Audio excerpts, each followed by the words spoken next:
বলছিলাম মাননীয় সভাপতি। এবার আসছি প্রতিপক্ষদের দ্বিতীয় বক্তার করা প্রশ্নে। তিনি বলে গেলেন দেশের সঠিক ব্যবস্থাপনা ও সুষ্ঠু পরিকল্পনা কে করবে? দেশের দুর্নীতিগ্রস্ত প্রশাসন। মাননীয় শ্রোতা মণ্ডলী ও সভাপতি মহোদয়বৃন্দের অবগতির জন্য জানাচ্ছি যে বর্তমানে আমাদের দেশের প্রশাসন বিগত বছরের তুলনায় স্বচ্ছ কাচের মতো পরিষ্কার।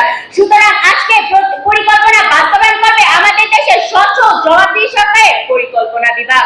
আমার প্রতিপক্ষ দলের তৃতীয় বক্তা বলে গেলেন কেন ঢাকা বিশ্ববিদ্যালয় থেকে পড়া যুবক ফিরোজ বেকার দেশের সর্বোচ্চ বিদ্যাপীঠ থেকে পড়ালেখা করার পরও কেন তাকে সামান্য চাকরির জন্য ঘুষ দিতে হচ্ছে?